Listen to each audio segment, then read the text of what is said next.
नमस्कार मित्रों, dedicated for education के एक और वीडियो में आपका स्वागत है। मैं संजय श्रीवास्तव आज आपको मुगल राजवंश के बारे में मार्गदर्शन करूंगा।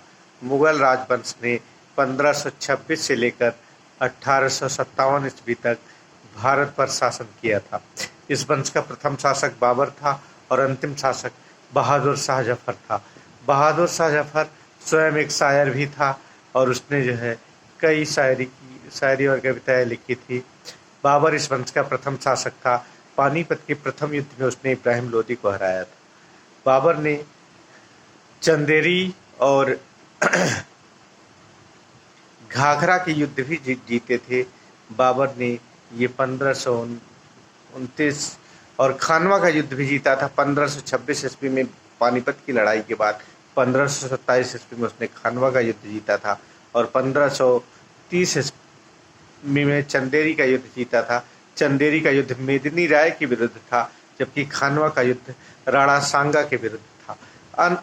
मूल रूप से माना जाए तो जो खानवा का युद्ध था वह पानीपत की युद्ध की तुलना में अधिक निर्णायक था, क्योंकि पानीपत की युद्ध में बाबर ने इब्राहिम लोदी को परास्त करके अफगानों की शक्ति को छीड़ किया था, भारत पर प्रभुत्व जमाया था। लेकिन खानवा के युद्ध से उसका भारत पर साम्राज्य स्थापित करने का सपना, निष्कंटक साम्राज्य स्थापित करने का सपना पूरी तरह से साकार हो गया था।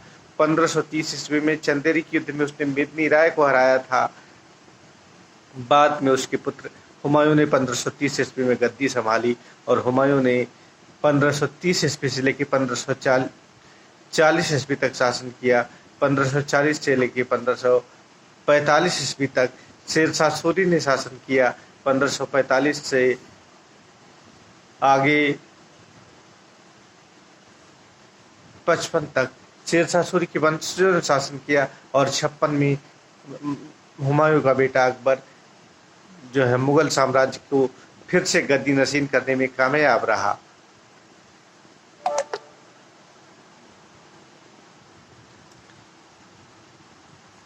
पानीपत की दूसरी लड़ाई नवंबर 1556 में हुई थी और इसमें अकबर ने हेमू को हराया था। हेमू आदिल शाह के अधीन आदिल शाह सूर के अधीन एक बाजार का नियंत्रक था, जो कि एक छोटी सी शुरुआत करते हुए जो है मुगल साम्राज्य के लिए चुनौती बन बैठा था और उसने अपने जीवन में लड़े गए जो जितने भी युद्ध लड़े थे उसमें से एक भी युद्ध में वो परास्त नहीं हुआ था।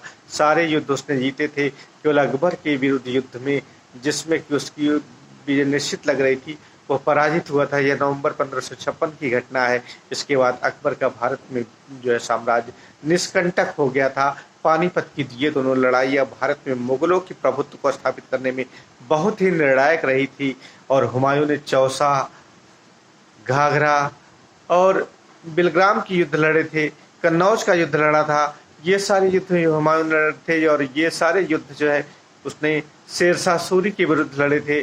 शेरशाह सूरी के विरुद्ध उसने एक के बाद एक कई सारे युद्धों में पराजय प्राप्त की और हुमायूं के बारे में कहा जाता है वह राजा से रंक बना और रंक से फिर राजा। और 1555 ईस्वी में उसने साम्राज्य को दोबारा प्राप्त किया, लेकिन इस बार साम्राज्य का सुख भोगने के लिए वह अधिक दिनों तक जीवित नहीं रह सका और अपने पुस्तकालय की सीढ़ियों की प्रथम मंजिल से वह गिर करके स्वर्गवास उसका हो गया और इस प्रकार से हुमायूं का अंत हो गया और मुगल साम्राज्य ने हुमायूं को खो दिया। उसके बाद उसका पुत्र अकबर गद्दी पर बैठा। अकबर को उसके संरक्षक बैरम खान ने जो है संरक्षण प्रदान किया। हेमू के विरुद्ध युद्ध के बारे में बता चुके हैं। हेमू के विरुद्ध युद्ध के बाद बैरम खान ने अकबर का के संरक्षक का कार्य किया और 4-5 वर्षों तक भी ये निर्बाध रूप से अकबर के संरक्षक रूप में फैसले लेता रहा। लेकिन उसके बाद फिर बैरम खां और अकबर के बीच तनातनी हो गई और उसके बाद अकबर और बैरम खां के बीच तनातनी के बीच में जो है बैरम खां को एक बार विचित्र तरीके से जो है अकबर शिकार पर लौट गया, शिकार पर चला गया। शिकार पर जाने के बाद उसने बैरम खां को सभी लोगों को दिल्ली समन किया, आगरा से दिल्ली, और दिल्ली समन करने के बाद जो है उसने वहाँ पर जो है